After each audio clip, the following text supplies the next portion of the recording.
le portail Mosaïque. Là, avertissement, cette capsule risque d'être un peu plus longue que les autres car le portail Mosaïque a plusieurs personnalités. On va essayer de couvrir tous les points importants. Donc, essayons quand même d'être bref. Bien, que fait le portail Mosaïque? Bien, premièrement, c'est un outil de communication avec les parents. C'est aussi un outil de communication avec les élèves, de planification de cours, oui, de prise de présence, certainement, de gestion de notes, en effet, de création de plans de classe, oui, ainsi que de gestion et d'écriture de mémos d'observation. Donc, c'est un outil quand même qui est en évolution, on va se le dire, on ne se le cachera pas, mais qui est assez complet. Maintenant, il faut comprendre que plusieurs des fonctionnalités que je viens de nommer étaient déjà inclus dans d'autres produits. Donc, vous aviez déjà, par exemple, la prise de présence dans GPI Internet. Vous aviez la planification de cours dans votre environnement numérique d'apprentissage si vous en avez un. Ensuite, la gestion de notes dans GPI Internet, les mémos dans GPI Internet, et ainsi de suite. Donc, il y a des fonctionnalités qui recoupent celles de d'autres produits. Donc, ce sera à vous de décider si vous désirez utiliser la fonctionnalité de Mosaïque ou celle du produit que vous aviez déjà utilisé ou que vous avez l'intention d'utiliser autre. C'est à vous de décider. Donc, ne perdons pas plus de temps, allons-y. Comment fait-on pour accéder au portail Mosaïque? Bien, premièrement, si vous avez synchronisé votre navigateur dans Favoris CSSS, vous avez ici, dans Outils administratifs, Portail Mosaïque, et vous n'avez qu'à cliquer. Si vous n'avez pas synchronisé votre navigateur, vous ne voyez pas Favoris CSSS, alors vous pouvez inscrire mosaïqueportail.ca.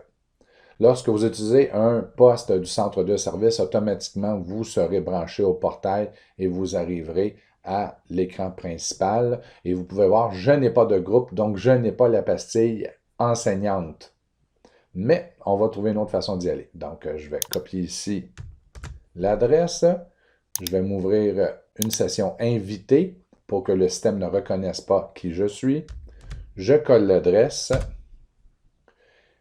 Et voilà, j'arrive au portail Mosaïque, je vais me brancher. J'entre mon adresse courriel.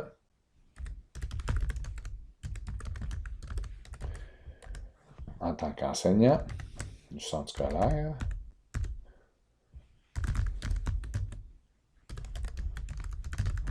Et voilà.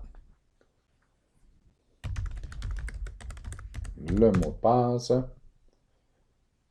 Oui, je confirme que je désire rester branché. De toute façon, c'est une session invitée. Donc, aussitôt qu'on va la fermer, l'information disparaîtra. Et voilà, j'ai accès à mon portail Mosaïque avec 3 outils incroyables. Biblius, c'est un système de réservation de prêt d'ouvrages numériques. Donc, ça vaut la peine d'aller voir. Il y a déjà plus de 400 ouvrages qui sont disponibles. Donc, si vos élèves ont accès à un appareil numérique en classe, ils pourraient lire des ouvrages.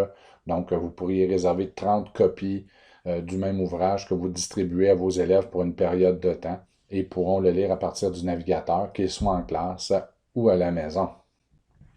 Donc, Biblius, ça vaut la peine d'être visité. Vous avez des ouvrages qui s'adressent au présco jusqu'à la 5e secondaire. Et il y a même possibilité d'en ajouter si vous le désirez, si vous avez les fonds pour payer des droits de lecture aux élèves. Alors, c'est un bel outil pour réaliser le tout. Et vous avez ma classe qui est un environnement numérique d'apprentissage. Il est en évolution, il n'est pas parfait, mais il y a des fonctionnalités que vous retrouvez dans Teams, dans Classroom, d'autres non, qui sont exclusives à ma classe, en particulier une certaine banque de contenu que vous retrouvez ici, donc le fameux Didacti. Et vous avez la pastille qui nous intéresse aujourd'hui, enseignant. Donc, je clique, je me rends dans mon portail enseignant ou dans le portail enseignant et voici à quoi ressemble l'interface. Donc, la première boîte, c'est pour rechercher un élève rapidement, pour avoir de l'information ou ajouter des commentaires, et ainsi de suite. C'est ici que ça se fait. La deuxième boîte, c'est la boîte de saisie des absences. Si vous n'avez pas d'heure, donc ça se résume à avant-midi, après-midi, c'est que votre école n'a pas défini les périodes dans le système. Donc, vous avez un système d'avant-midi, d'après-midi. mais c'est ici que ça se prend pour les présences. Si vous utilisez Mosaic pour la prise de présence, vous informez avec vos collègues. Si vos collègues disent que c'est GPI Internet qui est utilisé, on utilise GPI Internet. Si on vous dit qu'on utilise Mosaic, utilisez Mosaic. Mais on ne veut pas utiliser les deux en même temps, car on va compliquer la vie des secrétaires. Donc, un ou l'autre. On doit avouer quand même que l'outil de Mosaic pour prendre des présences, il est très intéressant. Donc, en particulier, il utilise le plan de classe qu'on fera un peu plus tard. Donc, vous avez ici le module prise de présence, des données, les ressources et vos groupes. Donc, on l'a dit au début, maintenant on s'en va dans le volet, selon moi, un des plus importants de Mosaic, c'est le volet communication aux parents. Mosaic vous permet de communiquer avec les parents. Auparavant, si on désirait envoyer un courriel aux parents, on va aller dans le GPI Internet, ouvrir la fiche de l'élève, accéder à répondant, faire un copier-coller des adresses courriel, aller dans Outlook, coller cela, écrire. C'était long, surtout si vous vouliez envoyer le courriel à plusieurs parents de plusieurs élèves. Maintenant, on a simplifié l'opération. Vous avez ici vos groupes. Donc, si vous ciblez les parents, les élèves d'un groupe, vous choisissez le groupe. Si vous désirez envoyer un message général à tous vos parents, mais vous pouvez le faire directement d'ici. Allons-y. Donc, regardez, tous mes groupes ont été sélectionnés. Je pourrais choisir de retirer quand même certains élèves. Je ne le ferai pas, d'accord? Pour la démonstration, ici, tous les groupes. Je pourrais envoyer des copies en CC, des copies secrètes, évidemment. On ajoute le sujet. Je décide si j'envoie uniquement le courriel aux parents ou si je veux que aussi les élèves reçoivent le courriel. J'ai ma boîte de saisie pour écrire le courriel. Je peux joindre une pièce. Il y a une limitation ici. Une pièce. Ajouter une signature. Demander un accusé de réception. Faire attention à l'accusé de réception. Si vous envoyez le courriel à 200 parents, ça fait beaucoup d'accusés de réception qui vont revenir dans votre Outlook. D'accord? Donc, méfiez-vous de cette fonctionnalité-là, mais elle peut être très pratique lorsque vous envoyez un message personnalisé. Ensuite, si l'éditeur de message n'est pas assez complet pour vous, vous voulez ajouter des images plus qu'une pièce jointe, vous pourriez toujours ouvrir dans Outlook, car Mosaic ne gère pas les courriels. Il y a une interface qui vous permet d'envoyer des courriels qui va entrer les noms des parents à votre place, mais Mosaic se sert de Outlook pour envoyer le courriel. Donc, les réponses des parents, si réponse attendue il y a, reviendront dans votre boîte de courriel Outlook. N'attendez pas d'aller dans Courriel ou dans Mosaic pour recevoir des réponses des parents. On ne gère pas les réponses. Donc, vous avez ici l'outil pour écrire des courriels aux parents. Puisque je n'étais pas dans un groupe, alors j'envoie le courriel à tous les parents par défaut. Une autre façon de communiquer avec les parents aussi, si vous ne désirez pas le faire par courriel, c'est en publiant sur le portail. Donc, si je désire cibler un groupe, je pourrais choisir le groupe et faire publier sur le portail, ou si je veux l'envoyer, le rendre disponible aux parents et ou aux élèves de tous mes groupes, je peux le faire ici. Donc, regardez ici, sélectionner, je peux raffiner la sélection ici. Est-ce que je veux que ça soit disponible sur le portail des élèves, des parents, des deux, ou un ou l'autre, c'est à vous de choisir. Vous pouvez écrire un message et comme vous le savez, les parents, les élèves aussi, sont encouragés d'installer l'application Mosaic, en particulier les parents, et vous pourriez, en ajoutant un message ici, notifier les parents sur leur cellulaire du message. Donc, ça fonctionne bien. Il y a quand même certaines limitations. On ne peut pas inclure d'hyperliens dans les messages ici, mais peut-être que ça viendra en cours d'année. Donc, on le souhaite. Vous avez ici des publications où vous pouvez cibler tous vos groupes, ou uniquement un groupe si on entre à l'intérieur. Donc, allons-y dans la version groupe. Regardez, j'ai la liste de mes élèves. Si je désire envoyer un message à tous les parents, tous les élèves, un courriel, je peux le faire à partir d'ici. C'est le même éditeur. Ici, pour envoyer un message sur le portail, un courriel, un message, donc une notification. Et je pourrais même ajouter des observations pour tous les élèves du groupe en entier. Donc, c'est ici que ça se fait.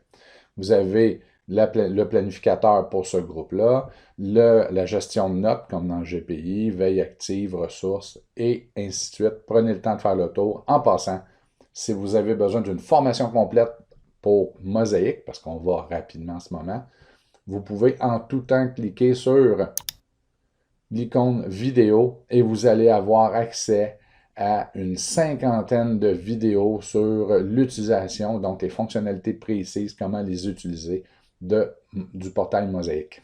Ça vaut vraiment la peine. Les capsules sont très bien réalisées. Elles ne sont pas improvisées comme celles que je fais en ce moment. Donc, vous avez votre gestionnaire de groupe, les actions globales sur le groupe qui sont ici, et vous pourriez aussi choisir un élève, une élève, entrer à l'intérieur, communiquer avec les parents de l'élève en question ou l'élève, écrire un mémo qui cible uniquement cet élève-là, consulter son dossier. Donc, vous avez plusieurs options qui s'offrent à vous. Donc, vous avez tous vos groupes à l'extérieur. Ici, dans le groupe, vous avez des actions sur le groupe en entier. Et si vous choisissez l'élève, vous avez des actions sur l'élève en question. Si vous désirez envoyer un courriel aux parents de 3 élèves du groupe, vous pouvez le faire ici. Et quand vous choisissez liste des élèves, vous allez sélectionner ou retirer les élèves en question. Donc, ça se fait très bien. Hein, on a quand même fait une bonne partie du tour de l'interface.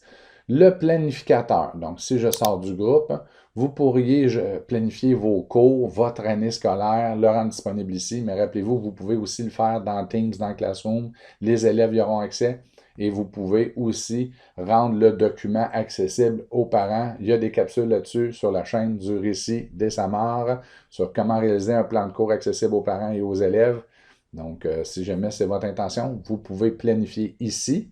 Si les périodes sont définies dans l'horaire de votre école, si ce n'est pas le cas, comme ici, bien là, vous ne pouvez pas utiliser l'outil de planificateur de cours. En tout cas, pas pour l'instant. Donc, c'est un bel outil. Si on clique ici, il est assez complexe. Je ne le ferai pas parce que ce n'est pas mon compte. Mais si vous avez besoin d'aide pour la planification des cours, vous pouvez aller voir les capsules vidéo. D'accord? Maintenant, on a aussi la prise de présence. On l'a vu, c'était ici. Assurez-vous que c'est le même outil de tout le monde que vous prenez dans l'école. Le module de gestion de notes qui est similaire à celui de GPI Internet. Donc, vous pouvez le faire soit dans GPI Internet, vous pouvez le faire soit dans Mosaïque. La différence, c'est que dans GPI Internet, les parents ne seront pas au courant des résultats, tandis que si vous entrez vos résultats dans dans Mosaïque, vous avez le choix, à chaque fois que vous entrez un nouveau résultat, de pouvoir notifier le parent ou non, donc de le rendre accessible aux parents et ou à l'élève. C'est à vous de décider, vous avez ce choix-là. Donc, vous pouvez utiliser les deux outils. L'outil pour créer des plans de classe, il est unique à Mosaïque. Allons-y, je vais choisir un groupe. Par défaut, on est en mode liste, ici. Si vous choisissez le mode grille ou plan de classe, la première fois, on va vous offrir de créer votre plan. Allons-y. On lui donne un nom.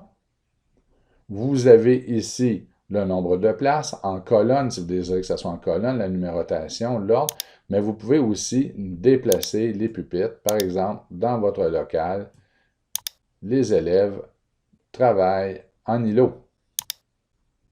Donc, vous pouvez créer votre plan de classe. Vous avez le bureau de l'enseignant, de l'enseignante.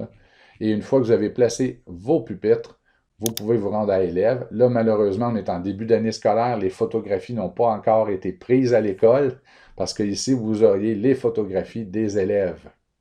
Et là, vous pourriez les déplacer d'un pupitre à l'autre pour pouvoir, ou les placer automatiquement pour qu'ils soient identifiables. Vous pouvez imprimer le plan de classe. Donc, lorsque vous vous absentez, bien, ça peut être vraiment pratique pour un remplaçant, une remplaçante. Donc, plein de fonctionnalités. C'est vraiment intéressant comme outil. Évidemment, regardez, et voilà. C'est ça travail. Vous avez plein. Prenez le temps d'aller voir. Je vous rappelle toujours qu'il y a les fameuses capsules vidéo ici d'aide pour l'outil. Mais vous pouvez en quelques minutes faire tous vos plans de classe si vous êtes spécialiste et ça fonctionne très bien. Donc, c'était l'outil plan de classe. Non, je n'en enregistrerai pas. Et pour l'observation de mémo, on l'a vu, c'était dans chacun des groupes ou dans chacune des fiches élèves, on peut ajouter des mémos. Mais comprenez bien que le mémo que vous ajoutez ici peut, dépendant du descripteur qui sera utilisé, en particulier pour les comportements positifs, il sera visible par les parents.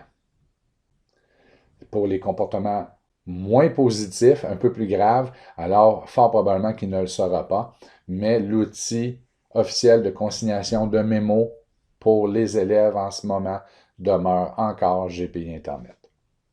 Donc, on a fait un tour, un survol de l'application. Ça fait bien des choses. Les volets vraiment, les incontournables en ce moment sont communication avec le parent, puisqu'on ne l'avait pas nulle part ailleurs. Communication avec l'élève, si vous avez un environnement numérique d'apprentissage, ça fait très bien l'affaire, votre ENA. La planification de cours, si vous avez un ENA, il se fait déjà là. Donc, à vous de décider si vous voulez le faire 2 fois en le faisant aussi ici. La prise de présence, ça se fait déjà dans GPI Internet, donc voir quel outil est utilisé dans votre école. Gestion de notes, ça se fait dans GPI Internet ou ici. C'est à vous de choisir, c'est votre choix. Création de plan de classe, uniquement ici qu'on trouve cette fonctionnalité-là. Et mémo, les observations. L'outil officiel, c'est dans GPI, mais si vous désirez faire un copier-coller, l'inclure ici pour que le parent soit averti ou non, alors vous pouvez le faire. C'était le résumé. Je vous souhaite une bonne utilisation et en terminant, rappelez-vous que vous avez toujours les séries de capsules d'aide qui sont disponibles ici. Elles sont vraiment bien réalisées. N'hésitez pas à les consulter. Bonne année scolaire et bonne utilisation de Mosaïque.